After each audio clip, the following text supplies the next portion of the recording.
Salut à tous et à toutes et bienvenue dans votre canal Be in Math. Aujourd'hui, c'est une séance où on va prolonger la séance précédente. Je vous mets le lien quelque part sur l'écran et aussi en description pour retrouver la première séance. Et la première séance, on a parlé de dérivabilité, de monotonie et de tangente. Dans cette séance, on va parler de concavité, convexité. Non, en fait, c'est la même chose. Donc, on va parler de convexité et de points d'inflexion. Alors, une courbe est convexe sur un intervalle si elle reste au-dessus des tangentes.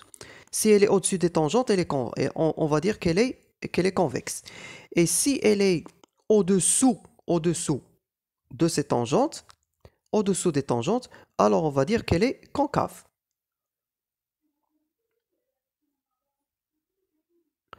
Donc, par exemple, on va appeler un point d'inflexion, c'est là où la concavité change de sens.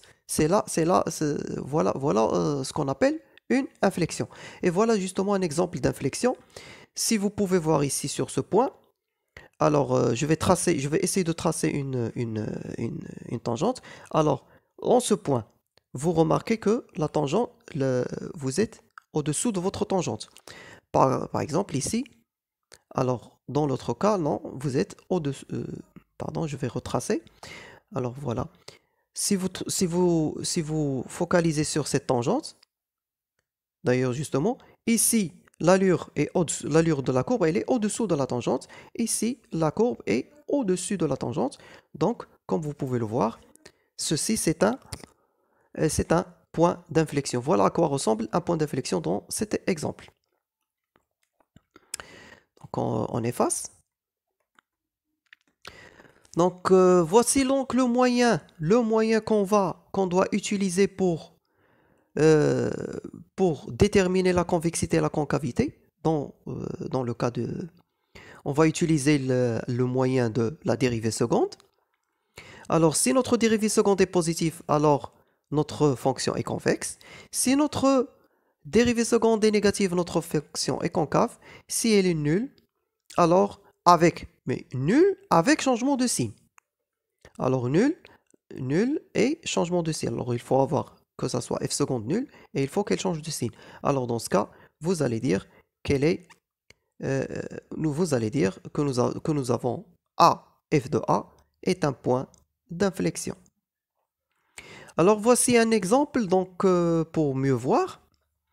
Vous pouvez voir ici alors la fonction g, c'est 2x, la fonction 2x à la puissance 3 moins 3x au carré. Sa dérivée, vous avez déjà sa dérivée, c'est 6x, x moins 1.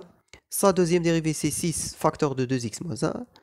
Alors, elle est la fonction ici. Donc, en moins l'infini, elle est négative. La fonction dérivée est négative. Donc, vous allez dire que votre fonction est concave.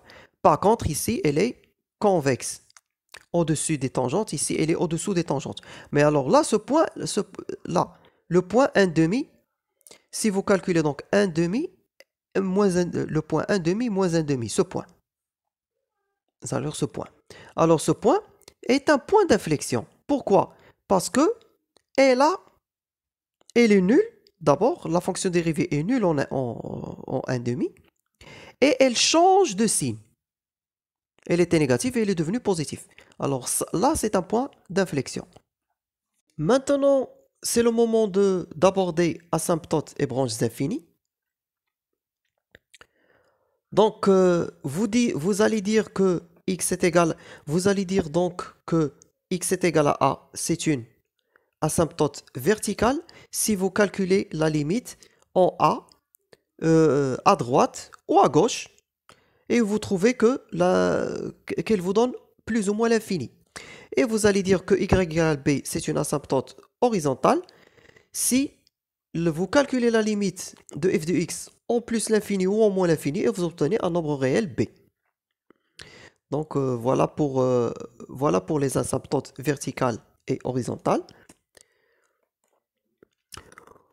Si vous avez, alors, si vous calculez la limite de f de x à l'infini, et elle vous donne l'infini, alors dans ce cas, vous passez au calcul de la limite de f de x sur x. Alors, si elle vous donne a différent de 0, vous passez donc à la troisième étape et la dernière, qui est le calcul de f de x moins ax, et elle va vous donner b, toujours à moins l'infini. Alors, une fois passé toutes ces trois étapes, vous allez dire que y qui est égal à ax plus b, c'est une asymptote oblique. Bien sûr, vous utiliserez cette définition si vous ne connaissez pas, votre équation. Votre équation de votre asymptote oblique. Vous ne la connaissez pas, il est difficile de la remarquer ou de la dénicher à partir de l'expression de f de x. Donc, si tel est le cas, vous passez par ces étapes pour trouver le a, le coefficient de degré 1, et le b, le coefficient de degré 0 de votre fonction affine qui est l'équation de votre asymptote oblique. Si par contre, si c'est facile de dénicher la fonction ax plus b à partir de l'expression de la fonction f, si ax plus b est révélé, on vous demande de montrer que l'équation y est égale à ax plus b avec a et b sont des nombres connus, et on vous demande de montrer que c'est une asymptote, alors là, vous passez directement au calcul de la limite à plus ou moins l'infini de la différence f de x moins ax plus b. Si vous calculez cette différence et vous trouvez qu'elle est égale à 0, alors vous déduisez directement que l'asymptote, que ax plus b, c'est votre asymptote oblique au voisinage de plus et moins à l'infini. Et justement, voici un exemple qui va traiter ce cas. Là, comme vous pouvez le voir, c'est une fonction qui tend vers plus l'infini. Je vais même traiter ça avec vous. Donc, inutile, donc en fait, inutile de le traiter, c'est la limite de g de x, c'est la limite du rapport 2x au carré sur x. Et vous êtes bien placé pour savoir que 2x au carré sur x, ça tend vers plus l'infini. Bon, je vais quand même le signaler. Et là, grâce à la division euclidienne, on va réussir à dénicher la partie affine. Et ainsi, on peut facilement déduire que c'est une asymptote, que 2x plus 1, c'est votre asymptote oblique. Alors, je vais vous montrer ça pratiquement. Donc, je vous demande de me suivre ici, sur mon tableau blanc. Alors, 2x au carré moins x sur x moins sur x moins 1. Donc, attends, on va vérifier. Attendez, on va vérifier. Oui, c'est bien l'expression. Alors, je vais effectuer donc la division euclidienne de 2x au carré moins x sur x moins 1. Donc, je cache ça. Comme vous pouvez le voir, 2x, c'est mon premier terme. 2x, c'est la première partie de mon quotient. Moins 2x. Elle vous donne donc, ça c'est 2x carré, bien sûr, parce que 2x fois x, c'est 2x carré. Donc ça disparaît. Et moins x plus, là c'est moins x, plus 2x. Ça donne x, bien sûr.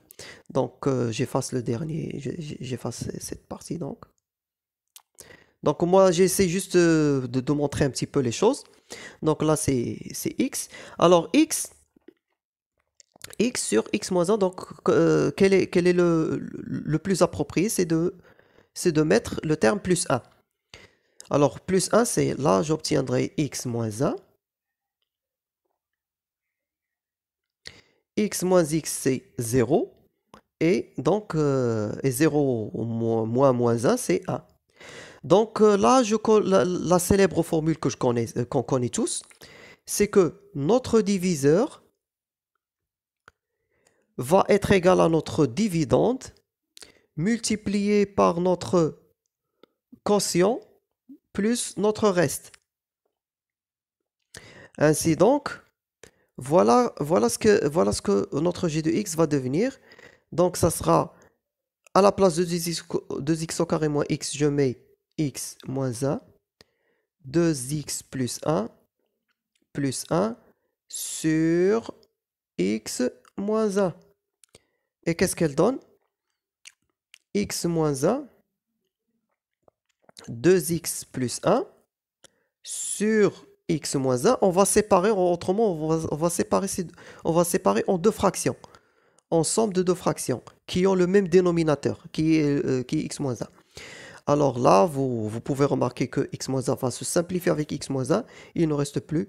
Donc voilà notre partie affine. C'est ça notre fonction affine. Notre fonction, la partie affine de g de x. Et là c'est la partie qui va tendre vers 0. Donc, c'est 1 sur x moins 1. Donc, je suppose que, bien entendu, comme vous pouvez le constater, la limite de g de x, quand x tend vers l'infini, j'ai oublié ça, j'ai oublié de vous...